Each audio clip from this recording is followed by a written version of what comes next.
We've got a 61 Fender Reverb unit. You guys want to take a look? Maybe even hear what it sounds like in its current state. Let's check it out. It's got a beautiful padded leather handle. It's got some authentic bubble wrap in here with some tubes in it. And a tube shield floating around in space. Grounded power cable, so it's had some work done over the years. And the lever to secure the tank against the chassis when in transit is a little bit loose. And from the looks of it, I can't tell, you can't see from where the camera is, but I can't tell if it's a Phillips head that's been chewed out or if it's a Canadian bit, maybe, or one of those hourglass things used on MPEGs. Other than that, tone, mixer, dwell, standard stuff. Now, while I take this thing apart, let's talk about that grounded power cable.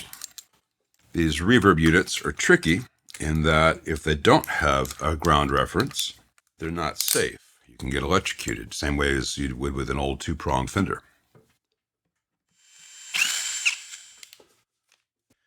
If you do have an electrical ground like this for safety, it's very common and easy to have ground loops because you have a path to ground through the AC wiring, you have a path to ground through the audio wiring, and that's a classic loop. On some stuff, like that Alembic preamp from a couple weeks ago, maybe a little bit longer now, that's a rack mount device. And so you can have a lack of a ground in the cable, in the safety cable, but you still have a path to ground through the rails of the rack usually. And so you still have to deal with ground loops. There are isolation transformers, which are the best option. There's the MTech or whatever, EBTech hum eliminator, which does a filtered ground lift. There's still a safety ground connection, but it breaks the audio loop. That's a pretty good solution. That's probably what I'll recommend to this client. Though if you have radial devices with ground lifts, you don't need to do anything else than that because you can just lift the audio ground and leave the safety ground, the chassis. What you don't want to do is have it stay have it stay with no ground reference whatsoever, because then you can get shocked. Okay, well, I'm feeling around, and the doghouse is over here. I can see in here. Let's see, can you see? Yeah. All right, so it's had its electrolytics changed out, and they're MOD, so it's pretty recent. So unless I hear something horrible, I'll verify later, but for our purposes, I'm going to assume that it was recapped properly back here, because the work I'm seeing here is excellent. So I've got a long safety ground on this power cable going to chassis, and looking at the hot and neutral. Let's see here. All right, so the neutral is going straight to the other primary, and the hot is going to the fuse and then to the power switch. So it's like I've been in here, but I haven't. So whoever did this work has done really good work, if I can say that about something that looks just like my own. So let's put the tubes in. It's possible this amp doesn't need any help. It doesn't need any work at all. It's got 5751. Let's put that in V1. We may play around with that later. 12AT7 here. I believe that's the correct sequence. Just 1 second, I'll look it up just in case I'm missing something. And this one's got the 6K6. This is the best of the options for the reverb driver.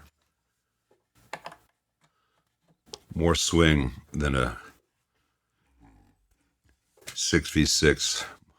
Certainly more swing and clean capability than the EL84 sometimes you find. I just got to get this come loose, and it doesn't want to. There it goes. Now the reverb will work. That's a little bit finicky.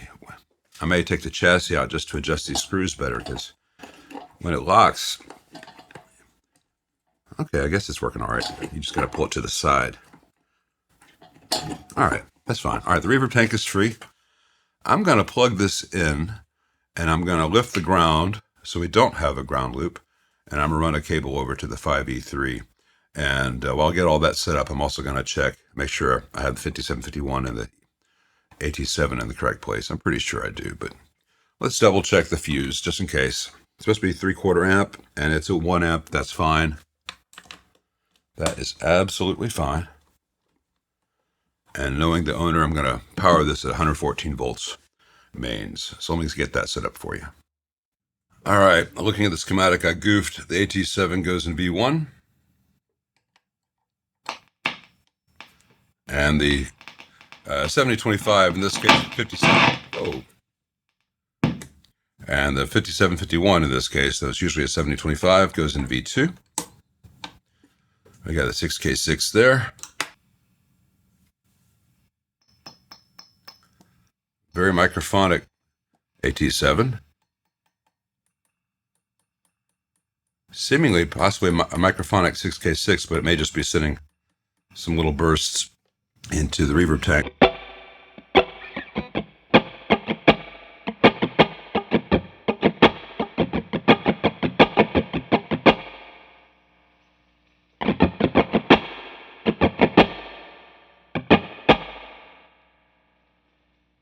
.50 blend right now.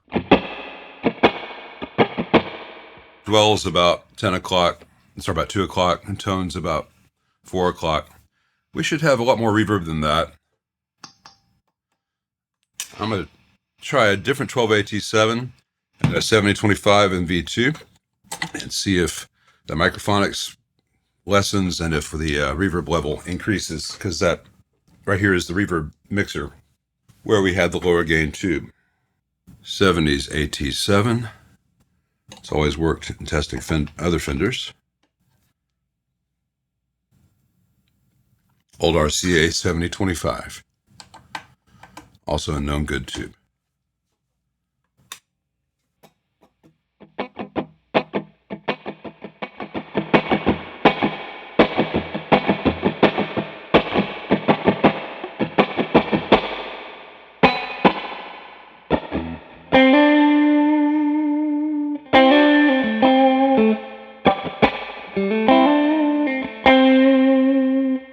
Alright, there's a metallic overtone, like a distortion riding on the reverb signal. And that could be lead dress. It could be a number of things. The first thing I want to do is I'm going to take out this 6K6 just to rule it out, because it had that little bit of potential microphonics. And I'm not sure that it's driving as efficiently as it should. It should be a much stronger reverb signal at these levels. And this is hard to quantify. I mean, I could measure it, but I don't have readings for that. I've just played these and restored these, and I know what I should be getting at this position. So let's see if this is an appreciable change here.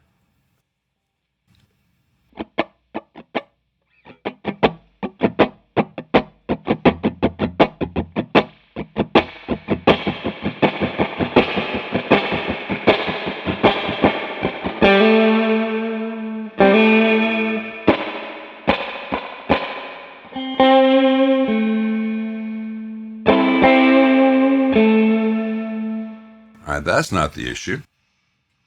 All right, so we've got 3 known good tubes, and we've got some funky sounding reverb. It could be the tank. Shotspot. I was hoping that would work well enough to troubleshoot. It does work well enough in terms of letting me know that with the external tank, all those little noises have gone away, and that could just be corrosion on the connections and all that. This amp is valuable enough that I'm going to take the chassis out and inspect the stuff that I can't really see right now. Once I know what's going on that I can't see right now, if all that tests good and I get a chance to clean all the connections at the tank, make sure the little springs holding the tank suspension unit in place are all working well, then I'll turn my attention to lead dress. But I don't want to spend a lot of time out here because it's convenient. I want to get to the root cause. So I'm going to take this out and we'll check back. And this screw has all but been ruined from being spun out with the wrong size bit, because of course it has. Let's see if I can get this out. I can get it out, but I don't think it's going to go back in. I think I've got some tweed style chassis screws that are the exact same. And if the owner wants me to suspend them over some vinegar for 24 hours to get a patent, I'll be glad to do that. Though the hardware on the handle's a bit shinier. So, well, you can't really see, but the nut and back is coming loose, and that's what I really need. It's almost out. Don't chew up your hardware, kids. It's bad for your teeth. Well, a veritable miracle has occurred. I knew that I had replacement screws from this size, but the thing is, I actually remembered where I put them and I found them. So let me get this old one out and put the new one in. I think the only difference is that the new one's longer, which is not a bad thing. I do both of them, of course, so they all match. This is the exciting part of the video. Tell your friends. Come on. There it goes. All right, so the new one's, a 1/4 inch longer. Same size. Probably looked just the same originally, unless this was originally nickel. I can't tell. I can actually get a screwdriver in there. So let me take the other one out, change it out as well. There are things that can be left original just because of nostalgia, but hardware that sometimes has to be removed should be removable. And again, if the owner wants something that's not shiny like this, I can suspend these. We'll expose it to some vinegar vapors. What you do is you take a fairly good sized Tupperware container and then have a smaller cup. And in the small little dish, you put some white vinegar, and you put the part in the larger container. You put the small container in the large container, and you put a lid on it. So the vinegar, the acid in the vinegar does not contact the steel, but the fumes do, and it will begin to lose its luster like this. You got to do it kind of, keep an eye on it, because eventually it'll go black, because steel and vinegar is not your friend. But that's one of the ways you can age things up a little bit, take the shine off. If it matters to the owner, I'll ask him. But first I have to remove this tank. In addition to removing the screws that hold this little locking thing in place, I need to slide every one of these springs off of these screws. And these are just, it's held in place by having the springs literally on these screws, and how far they are on the screw determines where the tank sits and how much tension it's under. And it's kind of a pain to do. And I can't do it right now with the camera between the piece and me, but I'm just going to get all of these springs off of these screws, and I've got a little dentist tool with a little hook on it that helps an awful lot. And I'm taking a note that they're all just over 1/4 inch. Well, the majority are just over 1/4 inch away from here. And there's some foam here, and that's what dampens the tank when this is pressed up against the cabinet, which it doesn't want to lock now. There it goes. Anyway, I just want to make sure everything inside the tank is copacetic, and I want to take it out and really clean all the contacts of the RCA connections, and verify the RCA cables are good, because they're not acting that way, or the tank sounds ill. More to come. Disgruntled Lyle from the future here. I'm looking back at the footage I recorded so far. I realized that I pushed the wrong button. Well, I hadn't stopped recording before, so when I hit the record button, thinking I was going to film something, I actually told it not to film it. And the thing that I missed was the most important find in the amp. This is a bit of nylon. This is part of the grill cloth. It was hanging down in the back of the cabinet, between the back of the cabinet and the reverb tank. And it was actually in this spring. The spring had opened up, and it had trapped that fiber, And that fiber was dampening the spring and causing the distortion and the weird sound. The previous tech might have not run into this problem because the fabric might not have been in the spring when he had it on his bench, because he's done otherwise perfect work.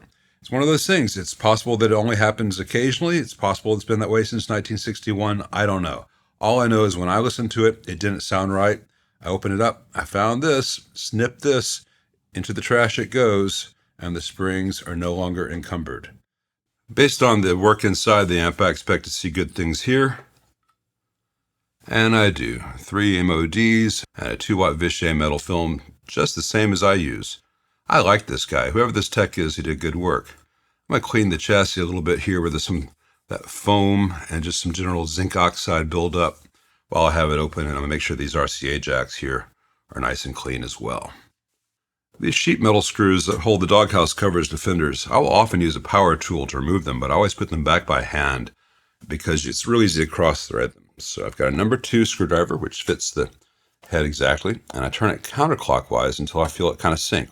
Right there, it sank, and that meant that it has aligned with the threads, and now, with no pressure, I can screw it down. And it's at a slight angle. And if I had used a power tool with a bunch of torque and gone straight down, it just would have stripped the hole or stripped the threads on the screw and botched it all up. So it's very important to do that. All right, let's see where we are now that nothing's obstructing the springs.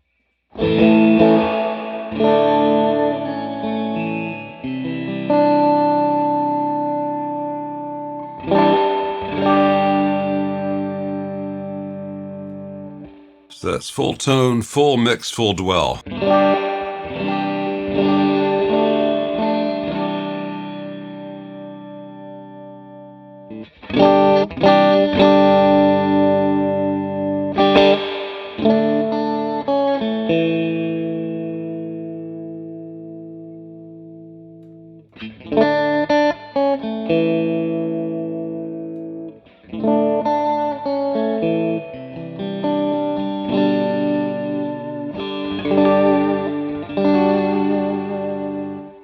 So this amp is sounding much, much better without that little bit of nylon string interfering with the springs. Now, I did also clean up the RCA connections on each side of the cables and made sure the cables were good. And I cleaned out a whole bunch of that degraded orange foam rubber that was all up in the springs, which also dampened the springs. And it was all in the electrical contacts for the RCA plugs. So the labor that I have done was necessary and has paid off really nicely, as you can hear. I'm going to go in here.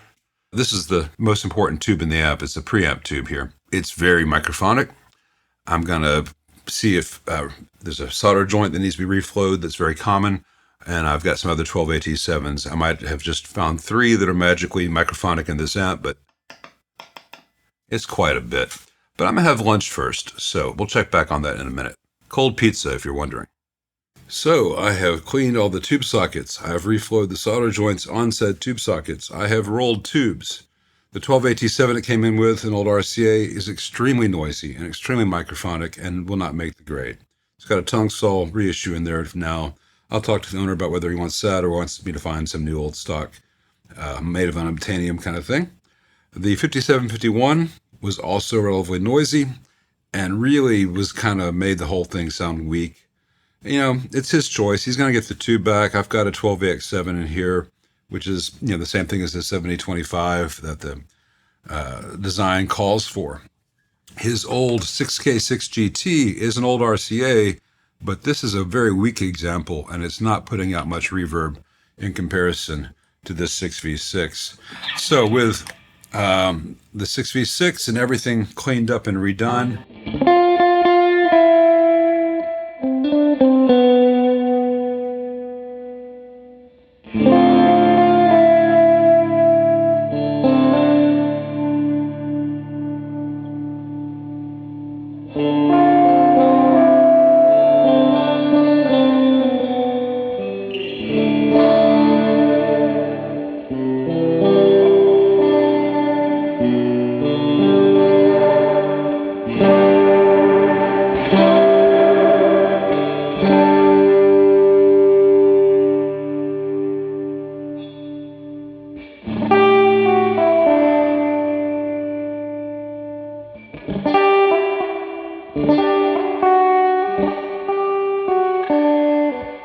still not very intuitive as to when it actually gets down to sane levels. It's kind of like the mix level on a standard Fender amp. It's like, hey, everything above 2 is a lot of reverb.